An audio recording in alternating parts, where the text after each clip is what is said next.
Encounter जो बहुचर्चित रहा, शायद अब आप उसे भूल चुके हैं।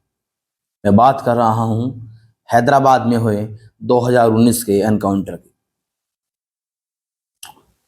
एक महिला डॉक्टर जो स्कूटी से अपने घर लौट रही थी, टोल टैक्स के पास उसकी स्कूटी खराब होती है और मदद के बहाने 4 युवक आते हैं और उस महिला डॉक्टर को बहला फुसला कर लेकर जाते हैं। उस महिला डॉक्टर के साथ सामूहिक रूप से दुष्कर्म होता है। उम्मीद है आपको याद आ गया होगा।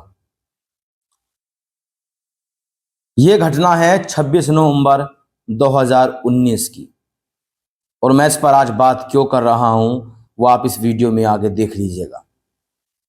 26 नवंबर 2019 को यह वारदात होती है। महिला डॉक्टर के साथ में सामूहिक रूप से दुष्कर्म होता है। 6 दिसंबर 2019 को, यानी 10 दिन बाद ही, हैदराबाद की पुलिस के द्वारा उन चारों युवकों का एनकाउंटर कर दिया जाता है। पुलिस के द्वारा यह बताया जाता है कि चारों युवक हथियार लेकर भागने की कोशिश कर रहे थे पुलिस का, और उसी के काउंटर ट्रैक में पुलिस को उनका एनकाउंटर करना पड़ा। उसके बाद क्या हुआ था आपको याद होगा अच्छी तरह से। केवल हैदराबाद नहीं, देश भर में उन पुलिसकर्मियों की शाबाशी के जो कसीते थे वे पढ़ने शुरू कर दिए गए थे। और तो और वे पुलिसकर्मी की टीम हैदराबाद की जिन भी गलियों से निकलती थी उनके ऊपर फूलों की वर्षा होने लगती थी। जब यह घटना घटी तो उस वक्त के तत्कालीन मुख्यमंत्री रेड्डी ने कहा था कि यह भगवान का न्याय हुआ है। इस एनकाउंटर के बाद सोशल मीडिया से लेकर मेन स्ट्रीम मीडिया में इस न्याय की चर्चाएं हो रही थी। लेकिन आखिरकार अचानक ये सब शांत कैसे हो गया? उसके बाद क्या हुआ, क्या आपको पता है? अगर आपको नहीं पता है तो मैं आपको बताता हूं। उस एनकाउंटर के बाद उन पुलिस अधिकारियों पर, उन पुलिस कर्मियों पर एक जांच बैठाई गई सुप्रीम कोर्ट के जांच आयोग की ओर से, और 2022 में उन सभी 10 पुलिस कर्मियों को दोषी करार दे दिया गया। और सुप्रीम कोर्ट की जांच आयोग की ओर से यह कहा गया कि एनकाउंटर पूरी तरह से फर्जी था। यह एनकाउंटर पूरी तरह से फर्जी था। और आज वे सभी पुलिसकर्मी जिन्होंने इस एनकाउंटर को अंजाम दिया था, आज वे सभी जेल में सड़ रहे हैं। ये जो आपको मैंने पूरी घटना बताई और पूरी इस घटना के बाद जो मैंने इसका विवरण आपके सामने रखा, विस्तार से मैंने आपको समझाने की कोशिश की। अब मैं आपको एक बात समझाना चाहता हूं। जिस एनकाउंटर से देश की 99% जनसंख्या प्रसन्न हो और उन पुलिस वालों के लिए कसीते पड़ रही हो, सुप्रीम कोर्ट के जांच आयोग ने उन पुलिसकर्मियों को दोषी ठहरा दिया। मैं पूछना चाहता हूं जिस महिला डॉक्टर के खिलाफ सामूहिक रूप से दुष्कर्म हुआ, उसका शोषण हुआ, क्या वे चारों आरोपी बेकसूर थे? क्या राक्षसों का वध करना गलत है? हैदराबाद के जिन पुलिस के जवानों ने इस एनकाउंटर को अंजाम दिया, आज वे जेल में सड़ रहे हैं। मैं पूछना चाहता हूं इस समाज से।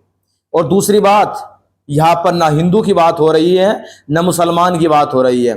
लोग मुझ पर आरोप लगाते हैं, हिंदुत्व मेरी पहचान के चैनल पर आरोप लगाते हैं कि आप हिंदू मुस्लिम की बात करते हैं।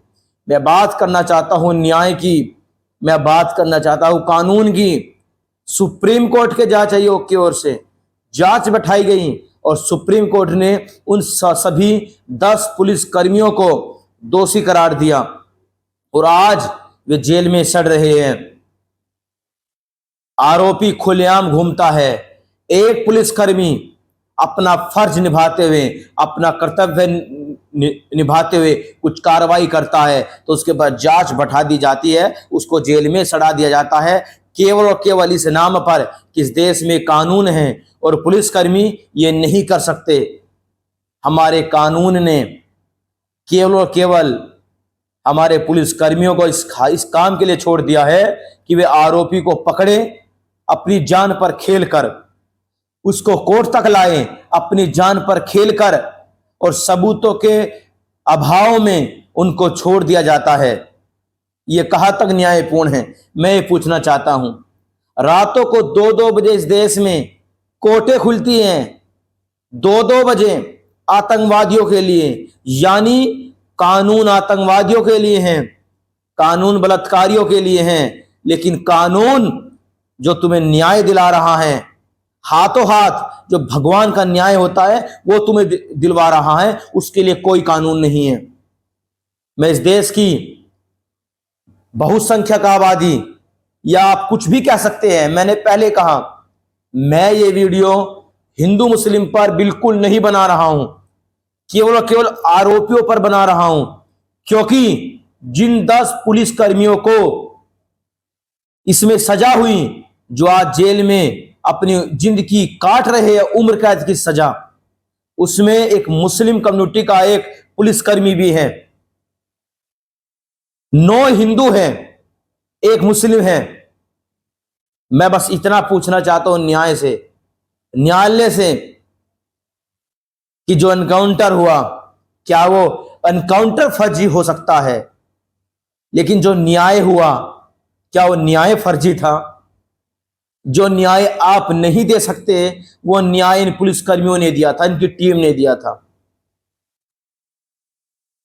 ये कितने शर्म की बात है हमारे देश के लिए, जिस देश में एक पीड़िता को न्याय मिलने के लिए कोर्टों के चक्कर काटने पड़ जाए, उसका पूरा परिवार तबाह हो जाता है बाहुबलियों के सामने। राजनेता हो या कोई भी हो, ऐसे हजारों उदाहरण आज इस हमारे समाज में, हमारे देश में मौजूद हैं।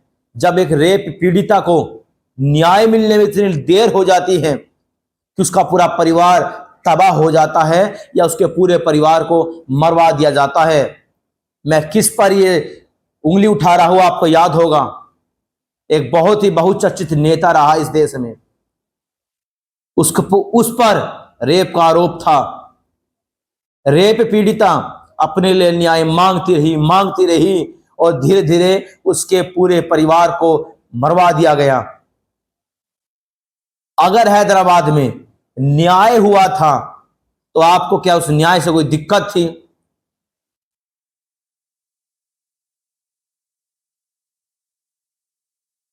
अब मैं इस पर क्या बोलूं, मुझे समझ नहीं आ रहा है। हमारे भाई हैं अंकित वर्मा, उन्होंने रात मुझे इस विषय पर बोलने के लिए कुछ कहा।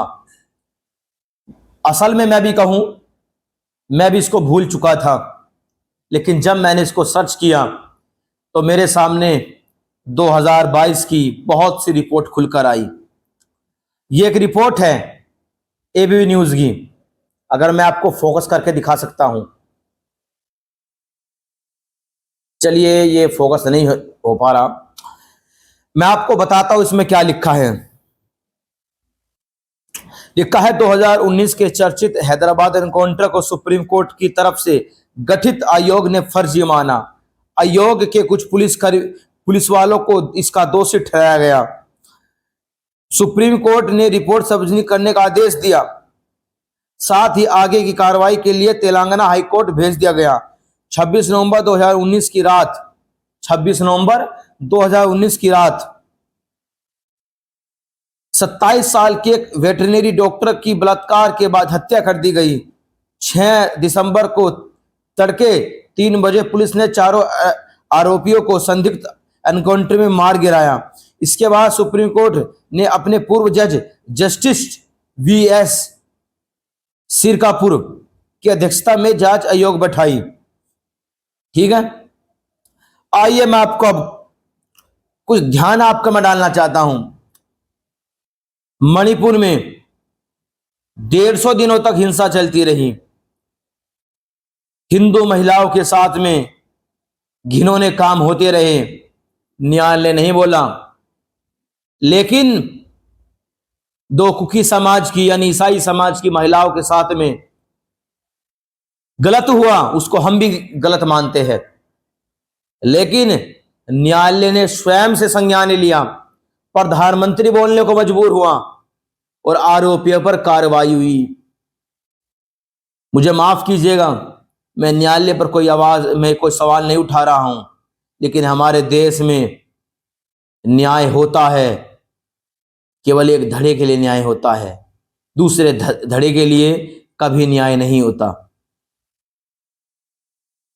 बस इसी प्रश्न के साथ मैं आपको छोड़कर जाता हूं कि जिन भी लोगों को हैदराबाद का ये एनकाउंटर याद होगा, वे अपने आप से पूछे कि जिन पुलिसकर्मियों की शाबाशी हम उस वक्त दे रहे थे, हमने बाद में क्या उनका कोई कुछ हाल जाना? शायद सभी इस बात को भूल चुके हैं। 10 दिन 20 दिन ये आपको याद रहा, 11वें दिन आप भी इसको भूल गए। क्या हमें सामूहिक रूप से मिलकर उन पुलिसकर्मियों के लिए आवाज नहीं उठानी चाहिए? मैं आपसे यही पूछना चाहता हूं, और मैं कुछ नहीं कहना चाहता। अगर न्याय दो तो पूरा दो, और कुछ नहीं कहना चाहता। राम राम।